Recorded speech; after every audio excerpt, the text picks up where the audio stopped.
どうも作曲家の鳥虎です。今回分析するのは、菊池成吉作曲の新嵐が丘という曲です。菊池成吉といえば知る人はもう知ってる有名な作曲家ですよね。ありとあらゆる変態的な曲をたくさん残している作曲家です。今回紹介する新嵐が丘という曲は実はね、原曲があって、もともとは菊池成吉が率いるペペトルメントアスカラールというバンドの嵐が丘という曲です。英語の題名で言うと、ワダーリングハイツですね。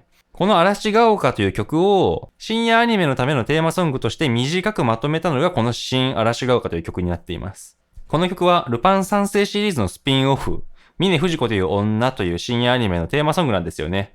で、このアニメが非常にアダルトな感じのアニメでね、内容としては重たいアニメだったので、この曲も非常に重たい曲になっています。さあ、この曲の特徴を話すとね、もう特徴まみれなんですよね、この曲。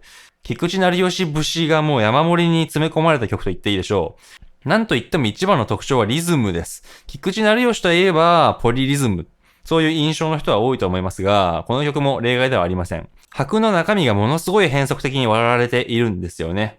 基本的にこの曲の中では、一拍を5個に割った連符が基本のビートになっています。もうこの時点で驚きですけども、普通こんなビート、あまり使うことはありませんよね。実は僕はこのビート好きなので、過去にこのビートを使って自分で曲作ったりもしてるんですけども、普通は使わないですね。アニソンなんかでは聞いたことがありません。で、しかも、この一拍を5個に割ってるのは基本のビートなんですけども、このビート途中で変わっていくんですよね。3連符になったり、4連符になったり、6連符になったりという風に、その時々に応じて複雑に変わっていきます。場合によっては同時進行することもあって、すごいポリリズムです。演奏は大変難しいことだと思います。そしてもう一点ね、この曲、なんとずっと1拍子なんですね。4分の1拍子で曲が進んでいきます。どういうことかというと、普通ビートっていうものには表拍と裏拍がありますよね。例えば4拍子だったら、1、2、3、4ですよね。1と3が表で、2と4が裏です。表拍のことを強拍、強い拍と言って、で、裏拍のことは弱い拍、弱拍っていう風に言ったりしますけども、この曲の中には弱拍が1個もありません。ずっと強拍です。すべての拍が表です。1、1、1というリズムです。めちゃくちゃ怖いですよね。こんな感じでね、ビート感が非常に特徴的な曲なんですけども、ビートだけじゃなくてね、コード進行もすごいことになってます。この曲の中にはダイアトニックコードという概念はありません。明確な調がないんですよね、この曲。無調と言っていいと思います。部分的にはコード進行をしているっていう風に言える場所もあるんですけども、基本的にはわけのわかんないところにコードが進んでいく。非常に複雑で不安定な響きがずっと続く。とても暴力的なコード進行です。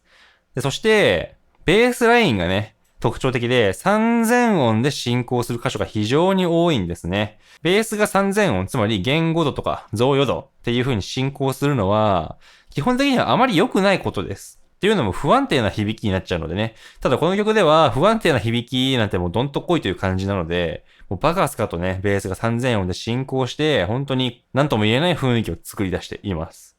そして、コード進行っていうのもね、この曲の中では明確なコード進行があるというよりは、どちらかというと、コードの素材がね、使い回されて継ぎはぎでくっつけられてるっていう印象があります。これは後で詳しく説明するんですけども、使うコードっていうのは4種類。基本的には4つのコードがベースになっていて、それを継ぎはぎでコラージュしてるんですね。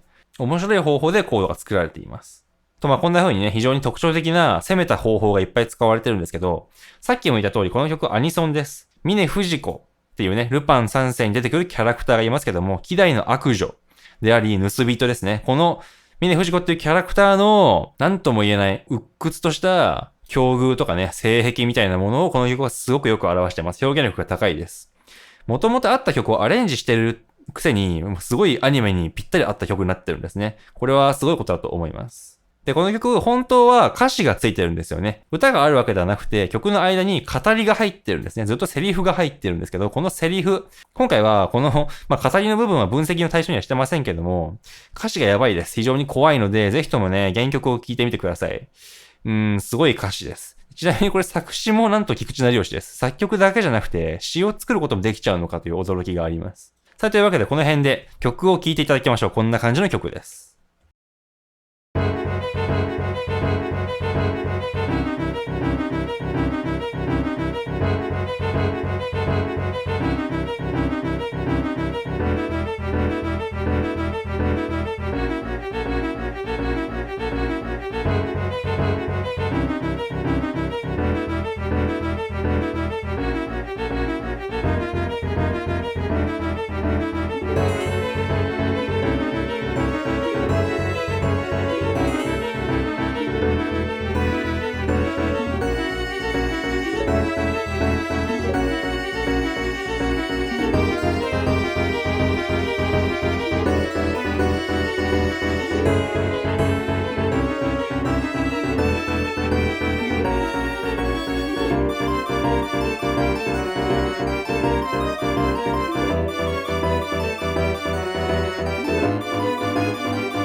はい、いかがでしょうか。こんな曲なんですけども、もう冒頭から特徴が溢れてますよね。まずさっき言った通り、リズムっていうのは基本的に5連符で作られています。一拍の中身が5個に割られているわけです。で、この時に、このね、弦楽器のセクション。こういう風に弾いてるんですが、バイオリンとチェロとコントラバスは刻みで伴奏をしています。で、それに対してビオラだけメロディー弾いてますよね。まあメロディーと言っていいのかわかんないんですけども、この一拍のこのね、このメロディーラインをずっと繰り返すだけです。繰り返しですね。この必要な繰り返しのメロディーがビオラではずっと続きます。この後ずっと、このね、16音符の連符で、もうこの後もずっと続いていくと。ビオラだけがメロディーを鳴らし続けるんですね。なんだか怖いですよね。何が怖いかって、このビオラのメロディー一拍の繰り返しをずっとしてるだけです。同じことをずっと繰り返してるわけですよ。これいわゆるオスティナートですね。しつこくリズムを繰り返して印象づけるわけなんですけども、このオスティナート、ずっと連符ですよね。休みは一個もありません。しかも、ビオラにしては音域が高めになってますね。ビオラは本来中音域を演奏する楽器なので、こういう高い音を弾くと、弾きづらくてね、こう、キンキンとした音になってしまいます。息苦しい音になっちゃうんですね。でもこの曲の中では、その雰囲気をあえて使ってます。ビオラが息苦しい音域で、メロディーを、もう休みもなくね、ずっと息継ぎすらなく弾き続ける。これによる、切々とした怖いムードっていうのが曲の中でとても生きていると思います。で、ちなみにね、余談なんですけども、このビオラのメロディー、これが実は原曲である嵐が丘と、今回分析している新嵐が丘で微妙に異なっています。今回の新嵐が丘ではこういう風ですね。なんだけども、原曲の嵐が丘ではこういう風になってます。元々のこういうメロディーラインだと、このね、5個に分かれている一拍の中身をさらに細かく割った時に、2たす3っていう印象を受けますよね。で、この時の伴奏は、こういうリズムなので、伴奏もやっぱりね、2たす3になっています。ってことは、原曲の方では、伴奏もビオラも2たす3っていう風にリズムを割ることができますね。でそれに対して、新嵐が丘の方だと、ビオラのリズムがね、3たす2に感じられますよね。ってことは伴奏とずれます。こっちの方がドラマチックになってるという風に思いますね。さあ、そしてもう一点。ちょっと補足を入れておきたいんですが、今回楽譜に書いてあるこういう表示記号、あくまで全部便宜的なものです。さっきも言ったように、この曲は本当は全てが4分の1拍子できています。ただちょっと4分の1拍子は見づらいので、あくまで、いちいち表紙を書いたんですけども、なんでこの曲がね、4分の1拍子なんていう変な表紙だっていう風に言えるのかっていうことを説明しておきましょう。先ほども言ったように、この曲の中にはね、強拍とか弱拍みたいな、拍の裏を表っていう概念がないんですよね。聞いてもらえればわかるんですけども、この曲のビートね、全部表拍です。1、1、1、1ですよね。普通、例えば4分の4拍子という表紙であれば、1拍目と3拍目が強くて、2拍目と4拍目は弱いはずです。1、2、3、4ってなるはずなんですけども、この曲はそういう雰囲気のビートじゃありませんよね。全部、1、1、1、1っていう風に強拍です。すべての拍が表です。で、しかも、表紙もね、コロコロ変わっていくわけですね。今回はコードが変化するところで、小節線がこういう風に弾けるように表紙を設定してるんですけども、最初は同じコードを4拍繰り返して、4拍繰り返してだったのが、次は3拍に短くなってますよね。3拍3拍になっている。で、今度は4拍4拍、2拍2拍3拍みたいな風になって、すごい不規則に拍が進んでいくわけです。この辺からもう特定の表紙があるわけではないと。もう一拍一拍で区切るしかないっていう風に言えると思います。で、その裏側ではね、ピアノがこういう風に弾いてるんですけども、この時にピアノの低音がね、やっぱりこのピアノのリズムもずっと繰り返しです。この低音のゴッゴッゴゴッゴッゴっていうリズム、とても怖いですね。轟音みたいです。地鳴りみたいな音が下の方から響いてくる。これも曲の間中ずっと、もう地鳴りを鳴らし続けてるわけですけども、やはり全体としてね、すごい脅迫的ですよね。暴力的で怖い。曲全体にもうこの雰囲気が染みついています。さあ、で、コード進行を見ていきたいんですけども、最初のコードね、F シャープマイナーナインスから始まります。で、ってことは、この曲 F シャープマイナーキーなのかなというふうに思うわけなんですけども、この次になるコードですね。B シャープ。で、フラットナインスのテンションが乗ってるというコードなんですけども、非常に変なコードです。めちゃくちゃぶつかったコードですね。で、もうこの段階ですでに、なんか F シャープマイナーキーじゃないかもっていう風に思うわけですね。結論から言うと、この瞬間、スケールは C シャープのコンビネーションオブディミニッシュスケールになっています。この曲の中では、明確な調っていうのは、あまりね、考えることができません。その場所でコードが移り変わっていくときに、コードに対してスケールが設定されてるっていう感じ。極めてコーダルな考え方のジャズの方法で書かれた曲です。で、頑張ってね、一応僕分析もしましたけども、1のコードですね、最初のコード。で、その次のコードは、下に半音ずれちゃった5のコードです。下半ずれのずれ和音です。つまりね、本当だったら、ここ C シャープになってるはずなんですよね。C シャープのコードだったらこれ5のコードなんだけど B シャープのコード。でそれがもう一回繰り返されますね。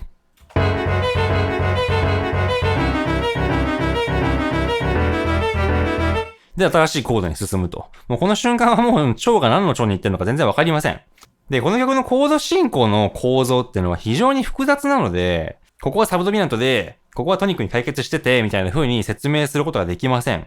なので、こういうね、図を用意しました。この図がこの曲の中のコード進行を目で見てわかるように表した図になっています。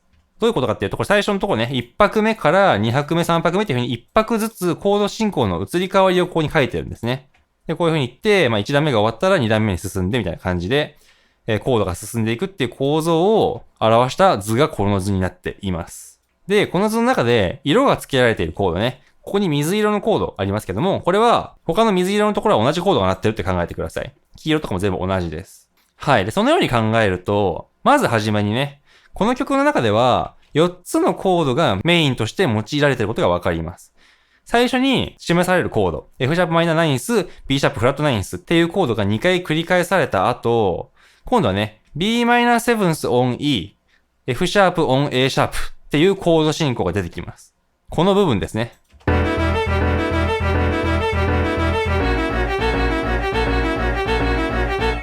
で、この後、こういう風にさっきのコードにね、戻っていくわけです。で、それをもう一度図で見てみると、赤、緑っていうコード進行をした後でもう一回水色、黄色っていうコード進行に戻っていくわけですね。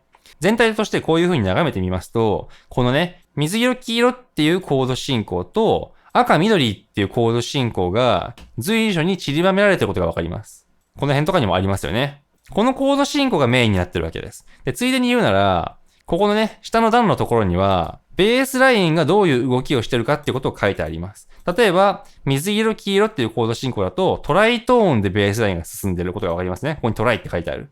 じゃあ赤、緑はどうかっていうと、赤、緑の瞬間も実はこれベースラインがトライトーンで動いてるんです。やっぱりこの曲の中では、ベースラインがトライトーンで動くコード進行っていうのがモチーフになっていることがわかります。水色、黄色のコード進行も、赤、緑のコード進行も、ベースラインがトライトーンで動いているという意味では、共通点を持ったコード進行ですね。はい。そういうコード進行のモチーフがありつつ、実はね、もう一個、コード進行のモチーフとなっているものがあります。ここに出てくるコード進行なんですが、ちょっと聞いてみましょう。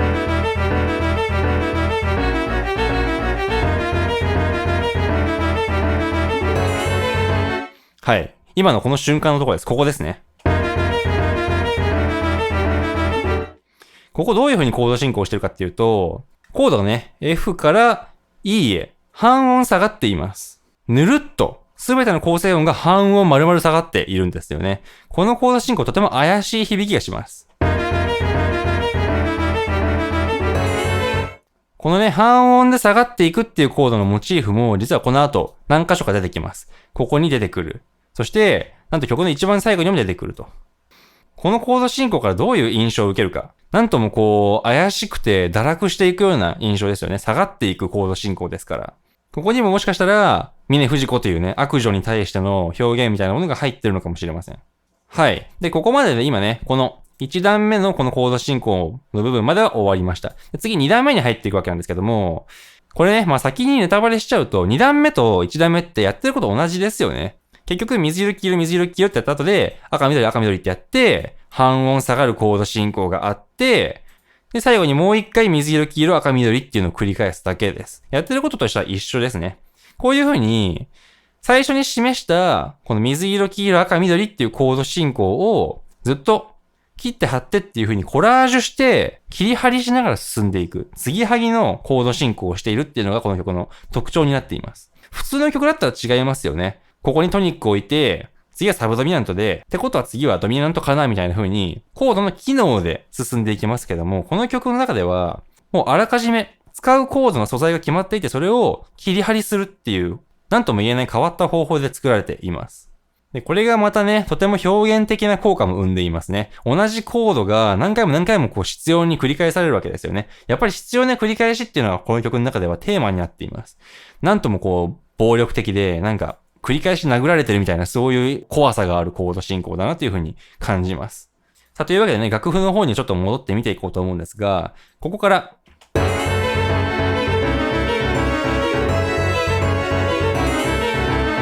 メロディーが入ってきます。さっきまでは、ビオラに一応メロディーありましたけども、あんまり正直メロディーっぽくないメロディーだったのでね、ここからは明確に、このハープシコードによるメロディーが入ってくると。そして、このメロディーは明確に F シャープマイナーキーで書かれています。伴奏はかなり複雑なんだけど、メロディーラインは一応 F シャープマイナーっていうキーに従って、その音の中で書かれている。これによって、メロディーがとてもね、歌いやすいメロディーに感じられます。キャッチーなメロディーですね。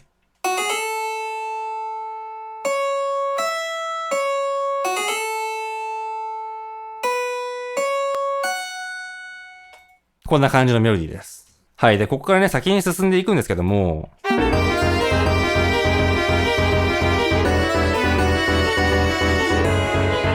ここね、とても意味深ですね。ここだけ突然、ソプラノのボーカルが現れます。ルルルルーと歌っていくんですね。で、ボーカルはここから先は一切現れません。すごい意味深。で、ここで、これですね。一拍が3連符に分けられてますよね。だけどこの瞬間、伴奏はやっぱり5連符のリズムで進んでます。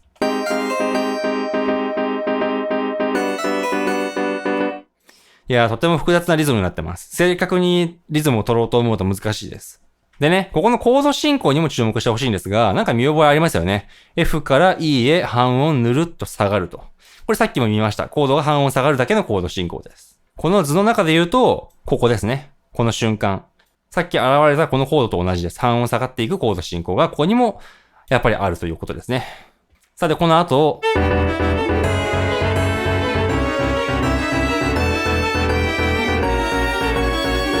このように素材となっている4つのコードが連続で示されて、すごい盛り上がっていきます。何かこの後でかい変化が訪れそうな雰囲気。で、ここから先に、これまでのコード進行とは全然違うコード進行が突然現れるんですね。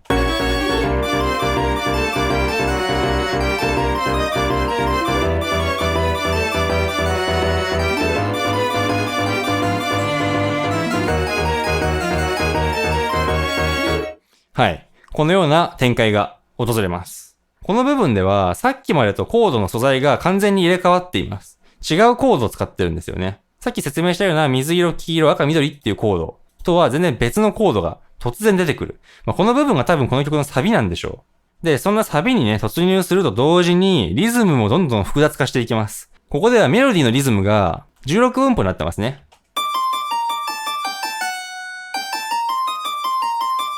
なんだけど、やっぱりね、相変わらず伴奏のリズムは5連符です。ってことは、同時に鳴らすとこうなります。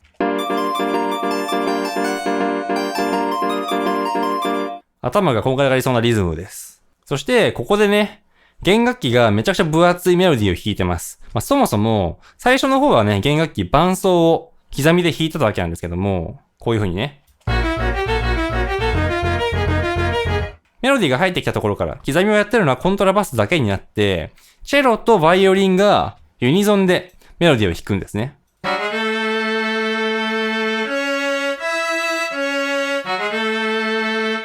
とてもかっこいいユニゾンの仕方ですね。相変わらずビオラは過酷なメロディーをずっと弾き続けてるわけですが、チェロの高音とバイオリンの中音っていうのを被せてるわけです。チェロはビオラと違って、高音でもそれなりに余裕のある音色になるわけですけど、それでもやっぱり張り詰めた響きになりますよね。こう、テノール歌手の朗々と歌ってる感じ、そういうような音色になるわけです。で、バイオリンの中音っていうのは、逆にね、女性歌手がちょっと低めの声を、こう、張って歌ってるような感じになるわけですけども、もうとにかくこのね、弦楽器の張り詰めた感じっていうのが最大限出るような感じでオーケストレーションをしてると言えるでしょう。で、そんな感じでね、バイオリンとチェロがずっとメロディーを鳴らしてたんですけども、このサビのところからはついにビオラもメロディーに加入するんですね。メインメロディーをユニゾンするわけです。結果的にすげえ分厚くなります。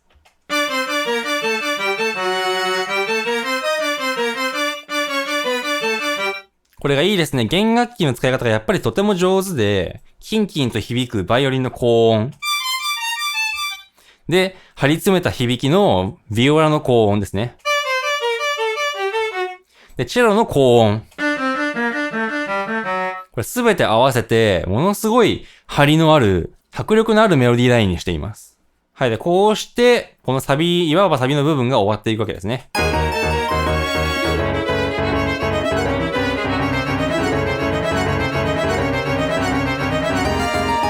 で、こういう風に進んでいくんですけども、今の瞬間結構面白くないですか？なんかテンポ上がったように錯覚しませんでしたか？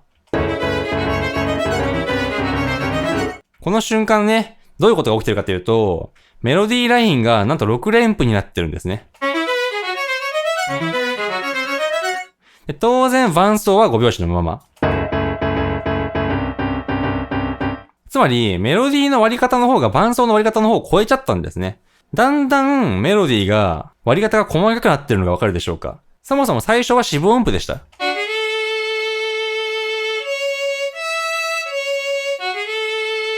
このように四分音符をメインのリズムとして最初メロディーを鳴らしてるわけです。この辺とかもわかりやすいですけどね。この四分音符だったリズムが次の瞬間には3連符になりますよね。ここです。3連符。で、その後、今度は16分音符になりました。で、これがついに6連符になっちゃったと。これもう明らかにせかされてますよね。どんどん細かくなっていくメロディーのリズム。で、これが、まるでアッチェレランドしたように錯覚をさせるわけです。つまりテンポが上がったように感じる。一拍の長さは当然ずっと変わってませんけども、一拍の割り方が変わることによってテンポが上がったかのように錯覚しちゃう。とても面白いポリリズムの技法ですね。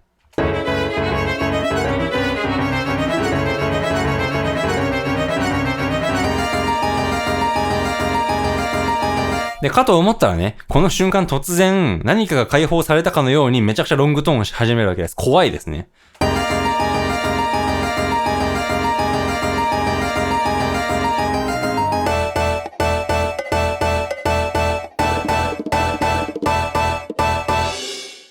で、突然何が起きたんだっていう感じになって曲がもう爆発して終わっていくわけなんですけども、曲の終わりにかけての部分もうちょっと丁寧に見ていきましょうか。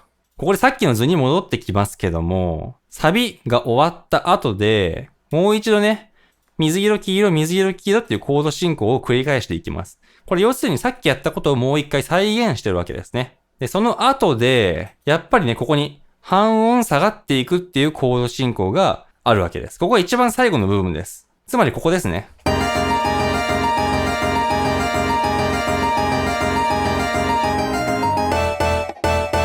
はい。まあ分かりづらいんだけども、実はコード進行としては、F マイナーから E マイナーへっていう風に半音ぬるっと下がったコード進行になっていて、やっぱりさっきまでやってたコード進行と同じだということが分かります。はい。そのように考えるとね、この曲の全体像っていうのが、この、まあ図の中に書かれてるわけですけども、なんかカラフルでちょっと分かりづらいですよね。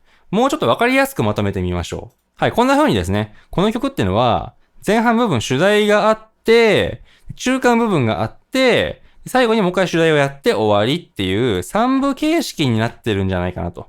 ざっくりと三部形式だというふうに考えることができます。もう一度おさらいしとくと、この水色黄色っていうコード進行、ベースラインがトライトーンで進むっていう特徴的なコード進行です。で、その後で出てくるのがこの赤緑っていうコード進行。これもやっぱりベースラインがトライトーンで動くっていう同じ特徴を持ったコード進行です。つまり、水色黄色っていうコード進行と赤緑っていうコード進行はまあ仲間だと考えられますよね。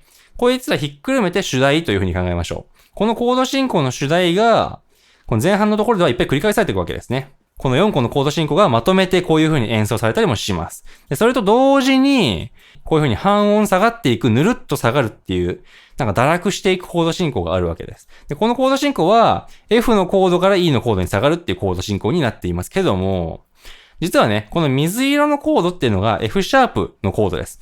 F シャープマイナーのコードがここにあって、F マイナーのコードがあって、E マイナーのコードがあると。ってことはこれはやっぱり、F シャープマイナーのコードからスタート地点にして半音ずつ下がっていってるんですよね。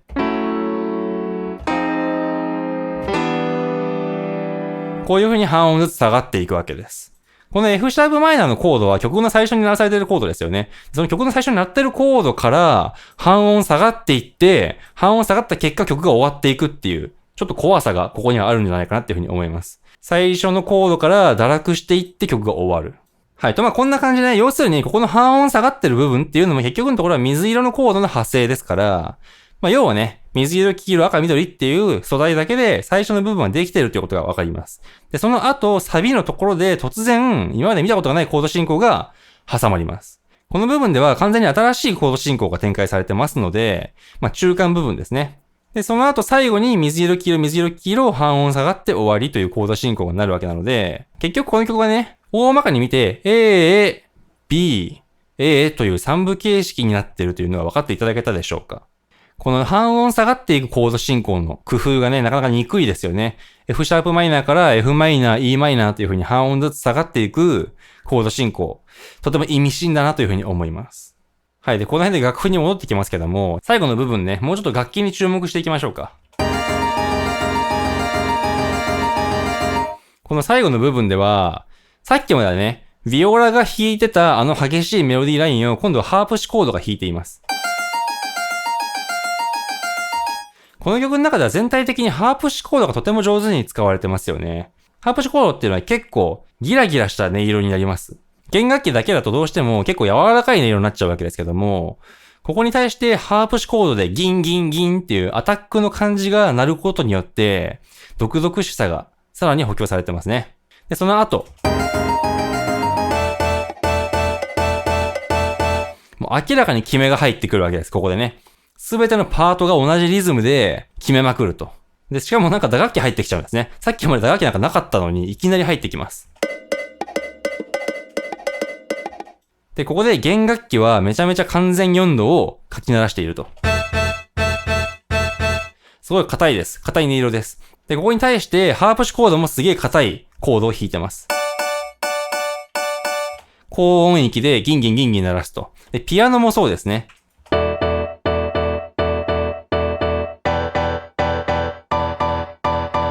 どんどんコードの音域が上の方に行って、しかもめちゃめちゃ音もぶつかっています。で、もう金属的なね、打楽器みたいなことになって曲が終わっていくというわけです。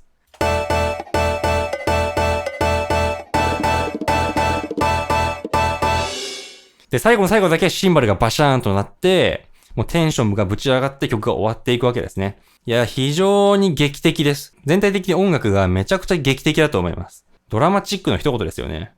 はい。というわけで、新嵐が丘を分析してみましたけども、いかがだったでしょうか？菊池成吉の変態的なビート感がね、とてつもなくやばい曲でしたが、1拍子で曲を書こうっていうのはすごい発想ですよね。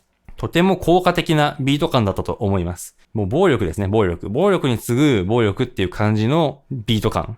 ずっと右ストレートで流れ続けてる感じですよね。もう左ストレートを挟んでくれる暇すらない。で、コードもとてつもなく変態的でした。実にコーダルな作りで曲ができていると。コードに対してその時々に、スケールが与えられていくっていう発想。これでなんか無調的にも感じられるようなコード進行を作るっていうのは非常に面白かったと思います。コードについてはもうちょっとね、難しいこと言うなら、クロマティックミディアントへ進むようなコード進行が全体的に多かったんですね。コードが3度で進んでいくんだけども、前のコードとの共通音がね、あまりない。でそのせいで、代謝がいっぱい発生します。代謝っていうのは基本的にはクラシック音楽だと禁止なんですけども、別にもうね、ジャズとかポップスでは関係ない。ただやっぱりやると不安定な響きになります。この曲の中ではそういう不安定な響きが最大限に活用されてたというふうに言えるんじゃないかと思います。でね、部分的にコードが展開形になってるのもいいですよね。こういう部分ですけども。ここ展開系だから、この何とも言えない不安定な響きになるわけです。展開系じゃなかったらこういう風になっちゃいます。なんか全然雰囲気違いますね。こっちの方がかっこいいでしょう。こういう風に非常に繊細にコードの響きを制御してるっていうのがセンスの良さを感じさせます。で、そんなコードを継ぎはぎでコラージュするという。一個一個はとてもドラマチックに響くコードたちなんだけども、機械的に継ぎはぎされることによってなんかこう不気味で、毒々しいものになってます。とにかくもう特徴を語り出したらね、もうキリがないような曲で、僕はこの曲とっても大好きなんですけども、原曲の嵐が丘の方は基本的にね、この曲と前半部分はほぼ全く一緒です。ただ後半部分で新しい展開があって、そっちの曲はそっちの曲でとってもかっこいいので、ぜひともね、原曲も聴いてみていただきたいなというふうに思います。さあ、というわけでね、分析はまあここまでということにさせていただきましょう。面白いと思っていただけたらチャンネル登録、高評価、ぜひよろしくお願いします。メンバーシップもやってますので、メンバー限定の動画とか生放送、興味ある方はぜひ見てみてください。では、ありがとうございました。